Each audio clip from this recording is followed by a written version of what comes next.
পুরাই মেডিকেলে টাকা দিয়ে আমরা মরণ কিনি। কারণ হলো আজকে আমি মেডিকেলে গিয়েছিলাম, তো মেডিকেলে যাওয়ার পর আর কি এই পেট ব্যথা করে আর কি, পেটের এক সাইড। তো যাই হোক, আমার একটা আত্মীয়র কথা বলতেছি। তো যখন তাকে মেডিকেলে নিয়ে গেলাম, ডাক্তার দেখালাম, এই যে এত দুর্নীতি ভাই, শুরুতে পা থেকে মাথা পর্যন্ত এই মেডিকেল হলো দুর্নীতি। কারণ হলো প্রথম যখন আমরা টিকিট কাটার জন্য গেলাম, 10 টাকাতে টিকিট কাটলাম।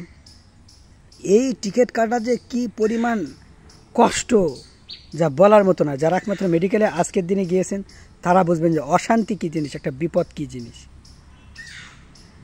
এখন টিকিট কাটার পর যখন আমরা ডাক্তার দেখাতে গেছি, এখান থেকেই শুরু, সেখানেও দীর্ঘ লাইন, ডাক্তার নাই, ডাক্তার আসে না, কোথায় যেন চলে যায়। আবার ডাক্তার এসে বসে মেডিকেলে, বসা কিছু রুগী দেখে আবার চলে যায়, কোথায় যায় কে জানে। আর স্টাফরা এত পরিমাণ ভিড় জমাইছে, মানে আমরা রুগীরা যতটা না, মানে আমাদের রুগীদের যা না দেখছে তাদের স্টাফদের বেশি সিরিয়াল। মানে স্টাফ দেখতে দেখতে মানে ক্লান্ত হয়ে যাচ্ছে, আবার উঠে চলে যাচ্ছে। আবার এই তো মানে এদের কী যেন বলে, এদের যা কোম্পানির ওষুধ কোম্পানিগুলোর লোকজন তো আসেই, মানে একের পর এক সমস্যা। দেখলাম স্টাফরা এত ব্যাপক পরিমাণ টিকিট কাটতেছে, মনে হয় রুগী এই যে সারা জেলার লোক রুগী না, ওরাই ওই স্টাফরাই হলো বেশি বড় রুগী। এরা যে টাকা খায়, এদের হেতিদের আত্মীয় স্বজন আছে, এদেরকে নিয়ে আসে স্টাফ বলে তুলে দিচ্ছে ওষুধ। এই হলো ঘটনা। আমার কথা হলো, স্টাফদের আর আমাদের একসাথে ওষুধ কেন দিতে হবে? স্টাফদের নামে যেভাবে দেখলাম, স্টাফরা যেভাবে ওষুধ নিচ্ছে, এদের নামে ফ্রি হাসপাতালটা লিখে দাও। এই যে লিখে দাও বগুড়া মেডিকেল, এটা জনগণের না, এটা স্টাফদের আর ডাক্তারদের জন্য, আর কারোর জন্য না। নয়তো বা কি একই সাথে ডাক্তার দেখা গেলে ওকে স্টাফদের সম্পূর্ণ ওষুধ ফিরিয়ে দেওয়া হয়, আর আমাকে একটি ওষুধও ফিরিয়ে দেওয়া হয় না, কিনে নিতে হয়। তাহলে তো এটাই দাঁড়ালো না যে স্টাফ তো জনগণ না, এটা তো স্টাফ হাসপাতালে থাকে না, ওই হাসপাতাল মেডিকেলটা ওদের নামে লিখে দেওয়া হোক। এটা আমার জোর দাবি। আপনারা কে একমত বলেন? এই যারা ডাক্তার আছে, এই ডাক্তারদের এদের পেট কোনো দিন ভরবে না, এদের পেট দীর্ঘ হতে হতে একবার লম্বা হয়ে গেছে। একটু দাঁড়ান, ওয়েট, এদের ব্যাপারে আমি বলতেছি। তো তারপরে হয়েছে কি, আমি বলি, ডাক্তার দেখে তো জীবনে কোনো দিন, আজকালকার মেডিসিন ডাক্তার আর কি, ওইখানে একসাথে 4টা মেডিসিন ডাক্তার দেখায়, যেরকম 217, 221, আরও কী রুমের নাম বলি নাই, এই পাশাপাশি 4-5টা বললাম না, মেডিসিন ডাক্তার ওখানে অনেকগুলোই আছে। তো তারপরে আমার যখন ডাক্তারের কাছে গেছে, ডাক্তার তো চারে না ওষুধ লিখবে না। আজকালকার ডাক্তার তো বোঝেন, আগে যাওয়ার মতো হা করে থাকে কমিশন খাওয়ার জন্য। এই ডাক্তারের পেট কোনোদিন বন্ধ হবে না, এই হা করা পেট। এরা এমনিতেই বেতন পায়, ক্লিনিকে বসে, এরপরে এদের হয় না, এই মানে মেডিকেল থাকা অবস্থায় এদের আবার পেট ভরানোর জন্য একবারে কি যে একটা দুর্নীতি করতেছে। দুর্নীতি কি দাঁড়ান, যেই যা গেল, যা মাত্রই তাকে এই আলট্রাসাউন্ড দিল, এক্সরে দিল। তা আমি বলছি, প্রথম যাওয়া মাত্র আলট্রাসাউন্ড এক্সরে দিছে, এরা কি লেখাপড়া করে ডাক্তারই হয়েছে না কি করে ডাক্তার হয়েছে যে এরা কোনো রোগ ধরতে পারে না? আজকালকার ডাক্তাররা কোনো রোগ ধরতে পারে না, পরীক্ষা নিরীক্ষা না দিলে, তাও একটা না, একসাথে 2টা দিছে। যাই হোক, পরীক্ষা নিরীক্ষা দিছে, দেওয়ার পর বললাম ঠিক আছে, তাহলে আমি মেডিকেল থেকে পরীক্ষা করে নিয়ে আসি। তখন বলতেছে যে একটু দাঁড়ান, কি হয়েছে? তা বলতেছে ওই যে মানে ডাক্তারই কিন্তু মেডিকেলে একটা করে গেটম্যান, মানে দরজায় দেখবেন একজন লাইন সোজা করে দেয়, একজন ছ্যাঁচড়া, এই ছ্যাঁচড়াগুলো থাকে, সব ছ্যাঁচড়া এক না, ওই ছ্যাঁচড়া একটা, সে হলো মহিলা আর কি। একজন দেখলাম যে নার্স টার্স এ জাতীয় না কি যেন, জানি না উনি কে হবে, ওই লাইন সোজা করে দেয় আর কি। তো লাইন সোজা করে দেয় একজন ডাক্তার, বলল যে ওনার সাথে আপনি কথা বলেন। আমি বলছি কী রে, আমি যাব 190-এ, যেখানে আলট্রাসাউন্ড করে, যেহেতু আমি এগুলো জানি অনেকটাই, তারপরে 190 আলট্রাসাউন্ড হয়, তারপরে এক্সরে হয়, এখানে যাব। তো বলতেছে না, আপনি ওনার সাথে কথা বলেন, ওই ডাক্তার নিজেই বলতেছে। তো তারপরে আমি বললাম হ্যাঁ কী সমস্যা, আপনাকে ডাক্তার আপনার সাথে কথা বলতে পারে কেন?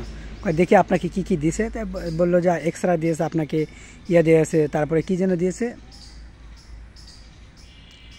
আলট্রাসাউন্ড দিয়েছে।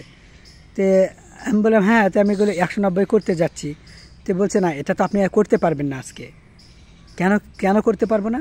কয় না, আপনি এটা করতে পারবেন না, এটা করতে গেলে আপনাকে যেতে হবে, ক্লিনিকে যেতে হবে। তাই আমি বলছি ক্লিনিক আবার কই? তো বলছে ওই যে হাসপাতালের মানে এই যে গেটের ওই পার যে ক্লিনিকগুলো দেখেন না, ওইগুলো। আমি বলছি ওইগুলা, তখন ওনার সাথে আমার বাগবেতনটায় জড়িয়ে পড়ি, যেহেতু আপনি কয়দিন আগে একটা নিউজ গেছে, নিউজটা হলো এরকম যে এই মানে ডাক্তার ভুয়া, মেশিন ভুয়া, রিপোর্ট যেন তেনভাবে ওরা নিজের ইচ্ছা মতো করে দেয়, যে মেশিনই নাই। মানে কয়দিন আগে একটা ভুয়া ডাক্তার ধরছে মেডিকেলের সামনে থেকে। তা আমি বললাম এই কয়দিন আগেই না এগুলো ভুয়া, ডাক্তার নেয়, তারপরে এই যে রিপোর্টগুলো আসে এগুলো ভুয়া, মেশিন নাই, আপনারা আন্দাজে বানিয়ে দেন, তাহলে এখানে কেন দিবেন? ওনাকে প্রশ্ন করছি যে আপনারা কসাইয়ের কাছে, মানে কসাই কেন, ওইখানে তো ডাক্তারই নাই এবং ওই মেশিনগুলো তো ঠিক নেই। কদিন আগে তো নিউজে প্রকাশ পাইছে, আপনি দেখেননি? হ্যাঁ নিউজ দেখেছি, যেটা ভুয়া সেটা আটক হয়েছে, এবার রিয়াল আসছে। চিন্তা করে দেখেন যে ওই যে ডাক্তারের লাইন সোজা করে দেয়, বলতেছে যেটা আটক হয়েছে ওটা ভুয়া ডাক্তার ছিল, এরপরে আসলটা আনছি। মানে এরাও জানে যেটা ভুয়া ছিল। তাহলে এতদিন যে এই যে এরা একের পর এক মানে রুগী নিয়ে গিয়ে রিপোর্ট নিয়ে আসছে, ভুলভাল বানিয়ে দিছে, সেগুলো নিয়ে আসছে, তাহলে এদের কি হবে? আদৌ কি ওই যে আদৌ কি তারা অরিজিনাল ডাক্তার পাইছে? ভালো ডাক্তার তো সব সরকারি এই মেডিকেলে বসে, কি এক একজন এক এক জায়গায় বসে, না তো ক্লিনিকে বসে না, তাই না? যাই হোক, তখন আমি বললাম যে না, আমি আপনার এই ভুয়া যেখানে মেশিন নাই সেখান থেকে আপনারা মেশিন টিশিন কিছু না, আপনারা নিজের মতো করে রিপোর্ট তৈরি করে দেন, আপনাদের থেকে নেব না, আমি মেডিকেলই করবো। যান মেডিকেলে কেমন করে করেন আমিও দেখবো, 190 যান। তো 190 যাওয়ার পর দেখি যে আলট্রাসাউন্ড বলতেছে এটা তো অফ হয়ে গেছে, এটা আর দেওয়া যাবে না, এক্সট্রা নিচ্ছে। তখন আমি বললাম, যাই হোক হাতে পায়ে ধরে যেমন করা হোক বললাম একজনকে যে ভাই আমি দূর থেকে আসছি, অনেক দূর থেকে রুগী নিয়ে আসছি, এই রুগীকে তার আবার আসা আবার যাওয়া দেখা গেল এগুলো ঝামেলা হয়ে যাবে, আপনারা কাইন্ডলি যদি একটু করতেন, যদি এই মাত্রই না আপনারা বন্ধ করলেন, 12টায় বন্ধ হয় না, কখন যেন বন্ধ হয়, যাই হোক বললে এই মাত্রই বন্ধ হয়েছে, একটা নেন। হাতে পারে যেমন করা হোক, যাই হোক দুইটা ধরে নিলাম, একটা হলো এই এক্সরে আর একটা হলো আলট্রাসাউন্ড। তো এই দুটো যখন করতে গেছি ভাই, এত সিরিয়াল আর এত ভিড়, মনে হচ্ছে আপনি রুগী হয়ে যাবেন। যাই হোক এটাও করে নিলাম, শেষমেশ করে নিয়ে এসে দেখি 2টা বাজে, ডাক্তারের কাছে দ্রুত চলে আসলাম। চলে এসে দেখি ডাক্তার নাই। তো তখন আমি ওই যে সিরিয়াল যে মানে ডাক্তারের যে থাকে না, সিরিয়াল সোজা করে দেয়, ওই ম্যাডাম আর কি আসে। তখন বললাম যে ম্যাডাম ডাক্তার কই? ডাক্তার তো আর নাই, ডাক্তার তো আর আসবে না। আমি বলছি সকালবেলা আসলাম, ডাক্তার নাই লাইন অনেকক্ষণ দাঁড়িয়ে থাকলাম, আবার দেখা গেল মাঝখানে ডাক্তার কয়েকটা রুগী দেখে, স্টাফদের দেখে আর কয়েকটা আমাদের সিরিয়াল থেকে দেখে চলে গেল ডাক্তার। আবার আসলো, আসার পর এই কিছু রুগী দেখলো, দেখা মাত্রই দেখা গেছে আমরা যে রুগী দেখাইছি এরপর অনেক রুগী ছিল আর কি। তো বলছে না উনি আর আসবেন না, উনি আর বসবেন না। তাই আমি বলছি এই ডিউটি কয়টা থেকে কয়টা পর্যন্ত? এখনও ডাক্তার আসবে? আমি তো জানি 4টা পর্যন্ত ডিউটি থাকে, এই টাইপের এমন কিছু একটা হবে, আমি তো সঠিক জানি না, আপনি যদি জানাতেন। বলে না এসব আমি বলতে পারবো না, ডাক্তার ভালো বোঝে, ডিউটি হয়ে গেছে আপনি চলে যান। ও তার আগে বলতেছে কি, আচ্ছা আপনি এত আগে রিপোর্ট কই পাইলেন? তাই আমি বলছি কেন, মেডিকেল থেকে আমি করছি, এই যে একটা হলো আলট্রাসাউন্ড আর একটা এক্সরা। ও দেখলো, দেখার পর বলতেছে মানে কাজটা বিষ্টা করতেছে যে আপনি আজকে দেখাতে পারবেন না, কালকে আসেন, কালকে দেখাতে পারবেন। তো আমি ভালো করে খেয়াল করে দেখি, পাশে একটা রুমে মেডিসিন ডাক্তার খোলা আছে, ওই সাথে মানে এইটা রুম আর ওই পাশে রুম লাগালাগির সামনে, এরকম সামান্য দূরে আরেকটা রুম, সেখানেও মেডিসিন, ওখানে মেডিসিন 5-6টা বা 1টা 2টা 3টা 4টা 4-5টা মেডিসিন ডাক্তার বসে। তা আমি বললাম ঠিক আছে, তাহলে উনি যখন আসে আর 2টা রুগী দেখলে ওনার রুগী দেখা শেষ হবে, তাহলে আমি আমার যে আত্মীয়কে নিয়ে গেছে তাকে দেখাই। বললাম ঠিক আছে, তাহলে ওনার থেকে আমি দেখেন, উনি একটু মেডিসিন রুগী, ওইখানে দেখালে সমস্যা কোথায়? তখন আমি ওই ডাক্তারের যে লাইনে দাঁড়াইছি, যেহেতু আবার আজকে এত দূর চলে যাওয়া, আবার অত দূর, অনেক দূর মেডিকেল আসতে প্রায় 1.5 ঘন্টার মতো সময় লাগে, আবার আসা কালকে তার বাচ্চাও আছে, মানে অনেক ঝামেলা আর কি, সমস্যা। যাই হোক আমি পাশের মেডিসিন মানে যেহেতু পাশাপাশি রুম, আমি ওইখানে যেই দাঁড়াইছি, এই ম্যাডাম করছে কি, এই রাক্ষসী মহিলা ওইটার যে আবার লাইনে দাঁড় করানো একটা ছেলে, মানে একজন ছেলে আর কি, ওই লাইনে ওই যে মানুষজনকে ঢোকায়, ডাক্তারের রুমে ঢোকানোর জন্য একজন কিছু থাকে, ওকে ওই সাইটে নিয়ে গিয়ে কানে কানে বলতেছে যে এটা আমার এই ডাক্তারের রুগী, এরা সমস্যা আছে, এরা যেন ঢোকানো না হয়। তারপরে হ্যাঁ আমাকে বলতেছে আপনি এখানে কি বলেন? তা আমি বলছি ভাই ডাক্তার তো রুগী দেখা হয়ে গেছে, আর এই যে আর একজন দেখলেই শেষ হবে, 2জন ছেলে, একজন হয়ে গেছে আর একজন প্রবেশ করছে।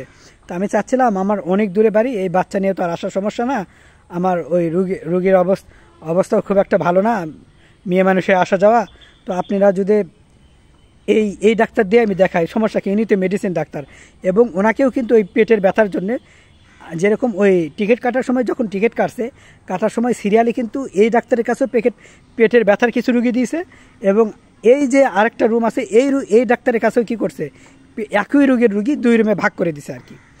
তো যেহেতু জানি যে ওই ডাক্তারের কাছে পেটের রুগীও দিছে একই সাথে, যারা আমরা সিরিয়ালে কাটছি আর কি। তো তারপরে দেখা গেল যে না, উনি ঢুকতে দিবে না, ওইদের ধর্মী মানা করে গেছে, একটা ডাইনি মানা করে গেছে যে না, এটা আমাদের বিষয় খুলে বলছে, যারা বাহির থেকে করেনি আর মেডিকেল থেকে করছে, এদেরকে ঢুকতে দেওয়া যাবে না, এরকম আর কি। তো যাই হোক, পরে আমি বললাম আচ্ছা আপনি এক এক করে রুগী ঢুকাবেন, ভালো কথা। ডাক্তারের একটা রুগী হয়ে গেলে আমি ডাক্তারে বলবো, ডাক্তার যদি দেখে দেখবে, না দেখে না দেখবে।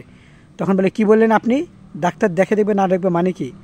ডাক্তারের কাছেও দৌড়ে গেছে, যা বলছে ডাক্তারের নাম ধরে বলছে যে এই নাম্বার রুগী, এইখানে যেন আপনি ভুলেও দেখবেন না। তখন ওই ডাক্তারও আর দেখেনি, কেননা এদের পাওয়ার। তখন আমি বললাম আপনাদের এত পাওয়ারের ভাই, এদেশের সরকার যে ডক্টর ইউনূসও ফেল আপনাদের কাছে, এত পাওয়ার। আপনারা করেন একটা সিরিয়াল, দায়িত্ব দিয়েছেন মানুষকে এক এক করে প্রবেশ করেন। মানুষ তো এই হাসপাতাল কী জন্য, রুগীকে ট্রিটমেন্ট দেওয়ার জন্য। তো একটা ডাক্তার যদি, এটা তো একই রোগের ডাক্তার, এখানেও তো পেট ব্যথার রুগী পাঠাইছে। আমরা লাইন কাটার সময় তারও পেট ব্যথা ছিল, তাকে এই রুমে পাঠাইছে আর আমাদেরকে এই রুমে, পাশাপাশি রুম। তাহলে একটা ডাক্তার নেয়, আমি অনেক দূর থেকে আসছি, আবার আজকে যদি আমি ডাক্তার দেখাই, সমস্যা কোথায়? কয় না, চলবে না, ডাক্তারকেও নিষেধ, সার্টিফিকেট দেখায়নি, চলে আসছি। এই হলো মেডিকেল, এরা হা করে আছে। আমার মনে হয় যারা এই যে সরকারি ডাক্তার, যে ডাক্তারগুলো সরকারিতে দেখে, কি মেডিকেলে বসে, এদেরকে ক্লিনিকে বসা একবারে বন্ধ। এদের ব্যাপারে যদি কঠোর না নেন তাহলে সমস্যা আছে। এই ডাক্তারও কমিশন পায়, এরাও পায়, এই কমিশনের জন্য এরা হা করে থাকে। এমনিতে বেতন পায়, আবার ক্লিনিকে বসলে টাকা পায়, এরপরে এদের পেট ভরে না। কি বলবে, এরপরও এরা একের পর এক পরীক্ষা দিতেইছে, কারণ ওখান থেকে যে কমিশন পাবে। এরকম বলছি, প্রতিটা মেডিকেলে আমরা এখন মরণ কিনি।